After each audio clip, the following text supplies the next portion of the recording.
Welcome back to the Way of Wonder, everyone. Thank you for joining us for this journey into beauty and wonder. I'm Bill Donahue, your host or co-host, with my esteemed and infamous colleague, Father Pat Schultz from the great state of Ohio. Father Patrick, how are you today? I'm good, Bill. So good to see you again, buddy. You too. This is fun. This is the fun part of the week. I mean, lots of weeks it really are is full of fun. but it's a blast. Yeah, I got some... So our Way of Wonder, for those maybe just catching episode 5 here and you didn't see the first 4, we just share things that strike us, things that are full of wonder, things that are beautiful, things that are powerful, things that make you pause or do a double take. And that's what this podcast is about. So we look at the art, we talk a little bit about it, then we let ourselves rest in it, let it stir us into some deeper reflection, and then talk about an application at the end. Like, how is this beauty or this work of art going to change me? So that's the lineup. Yeah. We've enjoyed, by the way, the comments. Have you been following the comments on YouTube, Father Patrick? Yeah, they're great. I love seeing people sharing their own sort of wonder moments. And there's so many people now who are texting me like pictures of leaves and trees. I'm like, it's just cool. I love it. Bring it on, right? It's great. Yeah, bring it on. Yeah, I think that hashtag WOW, Way of Wonder, maybe will slowly start trending. So please, anyone tuning in for this journey, we're loving it. We're loving your comments. We're loving your positive feedback and sharing things that strike you. Absolutely. Please keep doing that, because I don't think we'll ever exhaust all things beautiful, but we can pull from that bag at some point. Who knows? We'll have a little featured article. Well, Father Patrick, I have a double shot today, a double shot of art. It's actually photographic, but sort of digitally enhanced or manipulated art that I'm going to throw at you. So it's a 2-for-1 special today. And my opening quote, we always have a real juicy quote to kind of like break open and talk about first. So it's connected to the art. And so I hope you have your swimmies on, because we're jumping into the 12-foot section of the pool. We're going right into the deep. Oh, dang. Okay. Yeah. I think you're ready. You're ready. Okay. You see my swimmies? Yeah, I did say your swimmies. Because it's really deep. Baby, I'm ready. Okay. I'm sure you're an accomplished swimmer. It's metaphor. Yeah, that's what I'm known for. Yeah. So I'm pulling a quote from someone that we both know and love. At the time I'm quoting him, he was Bishop Karol Wojtyla. This comes from Love and Responsibility, his epic work published in 1960. And you'll catch right away the theme of the wonderful art I want to share with you today. So, and I'll read slowly, and I should text this to you as soon as I'm done reading it so you can see it in front of you. But spiritual fatherhood and motherhood as a manifestation of interior maturity of the human person is an end to which every man and woman is called in some way. Okay, so that's the first part. Spiritual fatherhood and motherhood, it's a manifestation of our maturity as human beings, and it's an end to which every man and woman on the planet is called in some way. And then he says even outside marriage. So single, celibate, consecrated, married.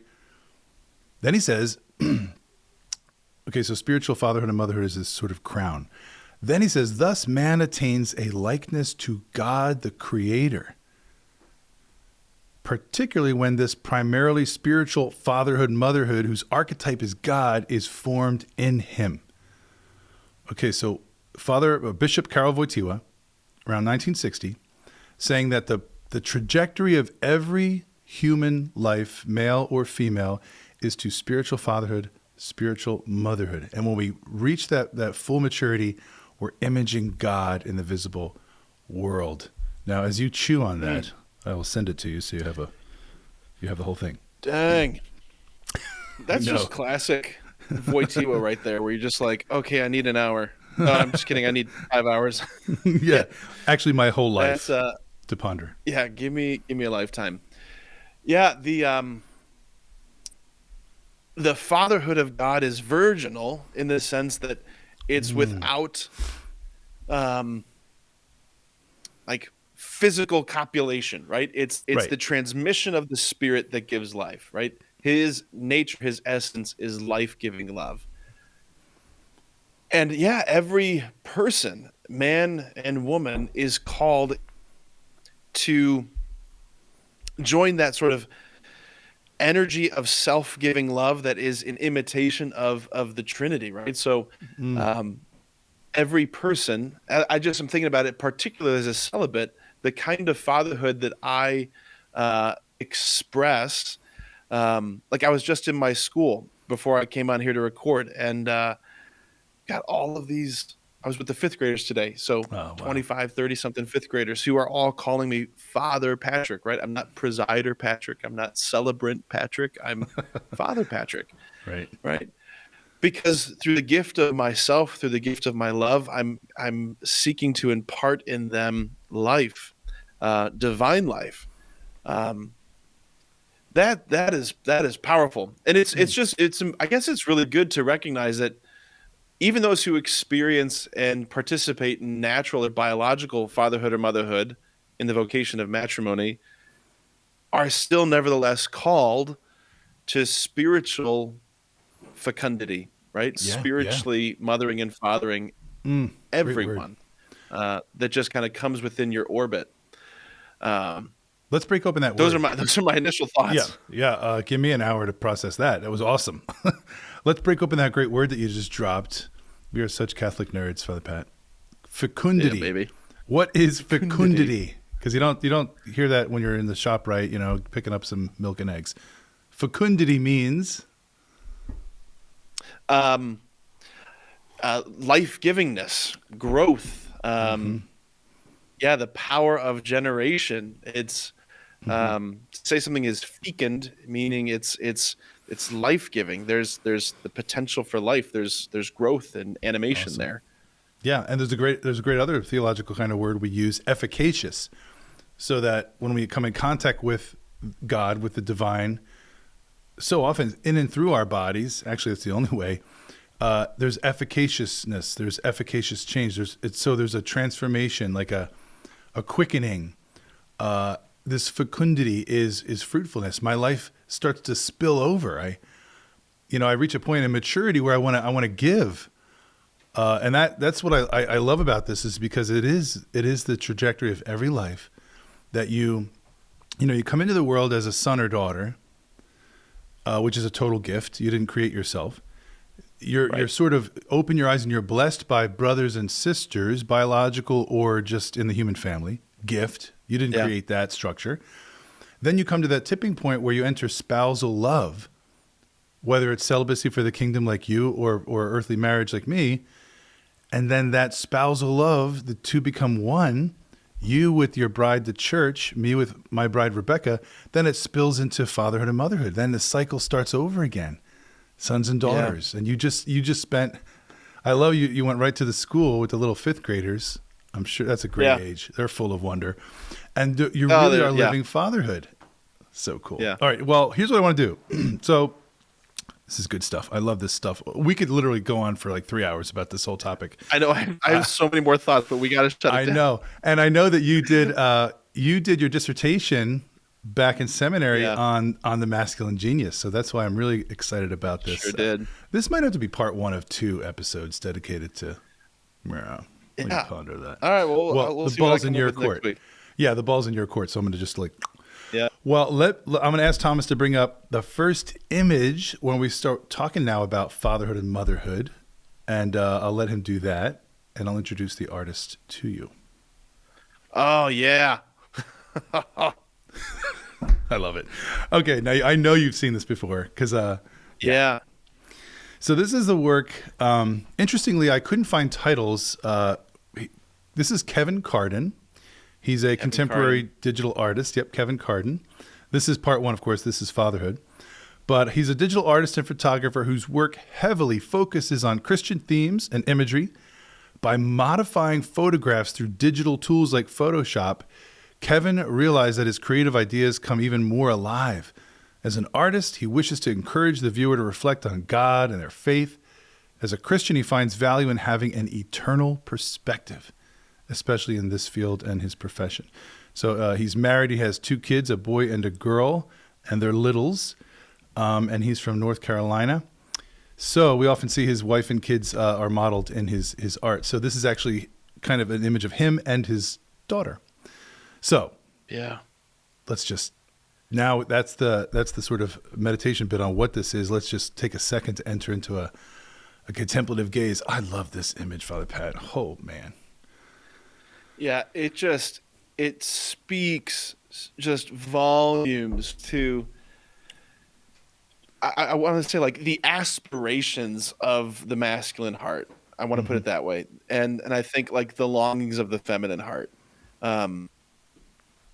Like, why is it that every boy, I mean, on average, for the most part, turns every pine cone into a grenade, every stick into a sword, everything into a gun, everything into battle, because God has written into our humanity the story of the lamb. Like, we're meant to be the lamb sacrifice. We're meant to throw ourselves on the grenade, Wow.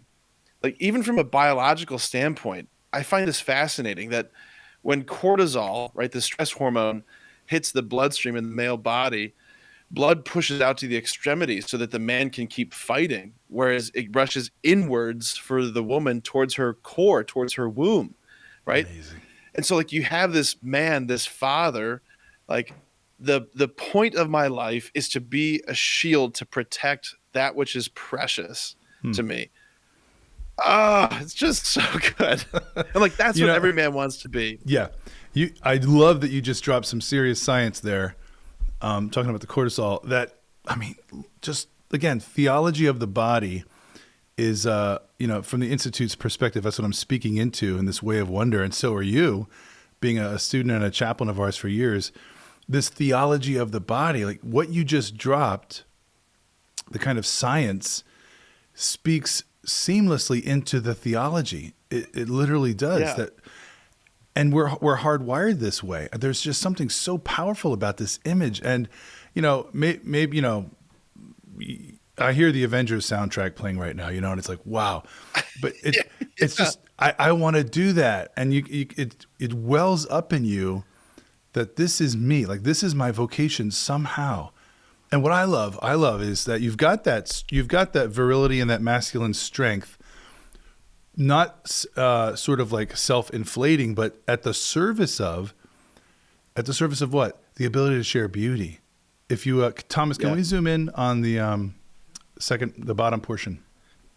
She holding a flower, right? Yeah, because as you zoom in and look at it, his shielding hellfire is allowing beauty to be shared, right? So it's this wonderful masculine and feminine, this fortress, this wall that protects the garden, right? And puts her in a place of complete, like, this child is blissfully unaware of the hellfire that's raining down, right? She feels safe that daddy's got this. Yeah. One of my best friends in the world, he's a police officer. He's got a bunch of kids, and he's got this beautiful thing that he says to his kids. There is no fear in the darkness when dad is here. Like, there's nothing to be afraid of. Wow. Like, that's what masculinity, that's what fatherhood is meant to bring, to the table. Right. I think I didn't notice this before, but now that we're zoomed in, I think it's like the source of light on that girl's face. Is it like coming from the flower? It seems to be. Yeah, absolutely. Like beauty, like creation it's like shining on her. I don't know. There's something interesting about that that's capturing me. But yeah, she's blissfully unaware of everything that's going on around her. Yeah, I think you're right about that light source, because again, Kevin Carden's skill is to set up. He'll set up the shot, the photograph, but then he'll go in and he'll do some photo manipulation. So that's completely intentional, that this beauty is radiant, right? It's shining and illuminating. And again, it's him gifting her with this opportunity to gaze, contemplate, enjoy, be safe. I mean, that whole word safe, she's safe, right? And I feel like, in my life as a teacher and as a husband and a father, when I hear, like, even the last year, I've heard students give evaluations and they give feedback and tell you how the course went or what the experience was like. And a couple times, praise God, I would have a student, and it was a woman who would say, "I feel safe. I don't know why, but when you're teaching, you're guiding us into the deep, and some of these things that really stirs up maybe wounds, I feel safe. And when I heard that 2-3 times, I thought, wow, Lord, praise you, because that's what I'm supposed to be. I'm not supposed to be toxic, right? We talk about toxic masculinity. I'm not supposed to be somehow a threat. I'm not supposed to stir fear or anxiety. My strength is at the service of love, life, the family. I want you to feel safe so that you can thrive. Yeah. Yeah. Man, this image is, it's the opposite of toxic masculinity, whatever the opposite is. It reminds me, I'm sure you've seen that image, or you probably shared it with me, or I've shared it with you, but the image of, there was one of those hurricanes in the not too distant past where, like, I don't know if he was a Marine or if he was a National Guardsman, but he was carrying out of the floodwaters that mother, who on the mother's chest was the little child, right? Yes. Like, this is proper ordering. This is the proper order. And I think with, I said at the beginning that this both reveals the authentic aspirations of the masculine heart, and I think also of the feminine heart, right? For every girl, like, the desire is to be, like, that first fundamental identity is daughter. Yeah. And like, to be little, to be beloved, to be the apple of the eye, to be doted on, to be protected, to be cherished. Like, she's like at play, she's picking this beautiful flower. And that's like the height of that right there. That's kind of the point of a life too. I mean, G.K. Chesterton says that perhaps the end and point of all human life is play. Yeah. It's all supposed to be at the service of this moment of contemplative joy, of wonder, of gratuitousness. Like, look, it's a gift. It didn't have to be. Yeah. This daisy, this flower didn't have to exist, but it does. It's gratuitous. I didn't have to exist. I'm a total gift. So it's like masculinity is providing that sort of safety so that identity can be discovered and enjoyed and lived in freedom. Now, I'm going to ask Thomas to pan out back to the original, and then we're going to jump to the second image because, it's all about you have another image. Oh, yeah, double shot. This is, John Paul the Great said that masculinity and femininity complete and explain each other. And I love how you pulled out the masculine and feminine in this piece. But we're going to jump to now an image of motherhood by Kevin Carden. Again, this wonderful digital artist. Take a look at this one. Oh, yeah. Oh, man. I love the responses. Okay. Yeah. Just okay, again. Wash over you and then just whatever comes out. What flows out of you when you see this beautiful image of motherhood? What is so powerful, I almost just said cool. Yeah, it's not just cool. It's beautiful. It's amazing. So, like, in the masculine image, you have the father facing outward, but also attentive to the little one, right? Yeah, yeah. Here you have mother facing child inwardly, right? So it's speaking to, again, reading the body. Masculinity, there's this out there-ness. Like, men are literally all out there, Right. Whereas in femininity, it's an in here-ness. It's an interiorization. It's the personal, the face-to-face. What I almost see is like, it's like the womb, like everything that the womb is, right? The womb is saying, like, I welcome you. I create this space of hospitality for you. And, like, the womb's first function is protection and hospitality and welcome. Right. It's mother's love that continue, like, what her womb was for 9 months, her love continues to be throughout the course of her life, right? So that's the spiritual motherhood part. And you see it on display in this. You almost see like a like that halo around her is like that. It almost looks like an egg, like a fertilized egg. Absolutely. Right? Yeah. Oh man, that's really good. You know what's cool? And I've had these in my treasure chest of images for years, but as I look at it and getting ready for the episode today, I noticed, just as you said, like the man is external, exterior, and she's internal, interior. When we looked at that first image, he's out in the field. He's out in nature, in creation. She's inside of a home. And again, that means something. These images, it means something. If you took the masculine and put that same image with a backdrop of a bedroom and put her in the field, something's jarring. It's like, wait, no, this is the way it's supposed to be. This is how it's supposed to be. I love too that in this sort of womb, which is itself, as you said, a kind of protection, a fortress. See, we're both called to guard and protect life, male and female, right? Yeah. It's almost like as you look at that womb moving around, the mother's elbow, her arm, you follow that up, and it's like she completes the arc of the circle. She's vulnerable from the back, isn't she, in a way? If you look at it that way. Oh, totally. She's completing this wall. And I do feel like spiritual fatherhood and spiritual motherhood it's the same thing. We're at the service of, and so in a certain sense, we are taking the bullet, taking the hit sometimes, so that the child can flourish, so that the child can grow, be nurtured, be safe. I'm feeling these two things so threatened today, Father Patrick, and I'm sure you too, in your ministry, your study, your reading of the news, signs of the times. Fatherhood and motherhood are so threatened, and I just wanted to give this as the episode this week because, man, this is the blueprints of our existence are right here in these very powerful images. Oh yeah, yeah. This is what the enemy wants to go after. He wants the dad to put down the shield. He wants the mom to turn away. He wants to destroy all of it. He hates the capacity for communion and life. Yeah. So he hates the thing that creates it, which is the bond of marriage. Boy, these are beautiful images. One of the things I love about Kevin Carden's art is just this is the role of every artist, right? To make the invisible visible. Yeah. Like he's bringing into the visible reality invisible mysteries It's hidden from TOB. eternity and God. Like that sounds familiar. The thesis statement of TOB. Yeah, by his skill here, he's making visible something that every mother here knows, every father knows.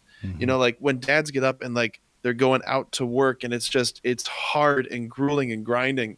Like that every dad knows that my body's meant to be, my sacrifice is meant to be a shield that protects life. Every mom knows this, that I'm meant to first create a safe place. Cultivate. That welcomes and creates the opportunity for growth in life. It's powerful. These are powerful images.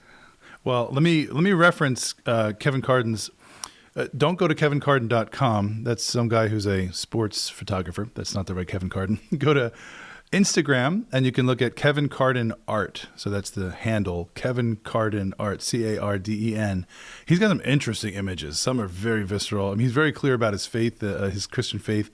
But yeah, wild stuff, provocative, powerful, real powerful images about what technology does as well to I was just thinking of one image in particular. Yeah. So he really has comments on the smartphone culture. So that's at Kevin Carden Art on Instagram. But I want to just transition. We have just a couple minutes left here. We do our lectio. We kind of talk about the thing. The meditatio is a little deeper dive into the artist's intent, and then we do our contemplation. So our actio now is like, okay, what am I gonna do a little differently now that I'm letting these images wash over me? And I'll go first. I guess speaking to how Kevin Carden comments in other artwork about the digital culture, imagine these pieces with a smartphone in the middle, in the father's hand or in the mother's hand. The whole thing collapses, right? Collapses. So I think actio for me is this challenge of face-to-face, be really present to your kids. I'm sure when you were in the 5th grade classroom this afternoon, Father Pat, you did not have your smartphone out. I'm sure you were engaging, the kids. So for me, that's what it is. It's like, okay, be present, be attentive, look. Yeah. I think for me, what's just Thomas, can you go back to the fatherhood image? What's just striking me here is that's that's that's brutal work, holding up that shield, whatever he's holding up, um, Hmm. and like feeling the attack coming down. I guess in just recognizing that like resistance is normal. Like if you're going to be protecting people, Hmm. expect to be feeling an opposite, like opposition, and I guess Yeah. welcome that in the awareness that like that's just part of the role. That's just part of the role. Hmm. It's kind of stupid to have a shield and it's not like you're not shielding anything. Right. Like if you Yeah. Like, have a what's this shield, it for? should be like there's something pushing against it. Hmm. Um, I don't know. That just feels like an encouragement for the different Yeah. things in my life where I'm just like, where there is friction, where there is the attack. It's like, okay, it's because I'm I'm in the way of the thing that wants to get at the things that I love. Oh, well said. I love it. Yeah, I mean yeah, we shouldn't be shocked. Like, why is this so hard? This is supposed to be No, this is exactly what it's supposed to be. It is John Paul Yeah. calls it historical, man. He calls this period of our lives the battlefield of the human heart. A battlefield between love and Yeah. lust, which is self-giving, which is again efficacious and fecund, or it's grasping. And both these images that are so powerful, it's self-giving love. It's not about me, it's about building you up. Yep. And that's the mission of the human heart. Sweet. Okay, well, Father Patrick, Sweet. sweet, so good and so fun, cool, fun. We can use those words. I mean, this is great. I encourage everybody to share in the comments below what struck you about these two images. And again, what's been each week we drop an episode on Tuesday. So what's your week been like? What's a wow moment for you? Feel free to share that and comments about these works of art. We're having so much fun. Father Patrick, you're up. Your turn next week. Hey, if you want to keep the theme of fatherhood and motherhood on, man, I'm just saying. Yeah, man. We'll You see. could. We'll see what happens. All right. Well, have a Yeah. great week and enjoy your spiritual fatherhood, as I will as well.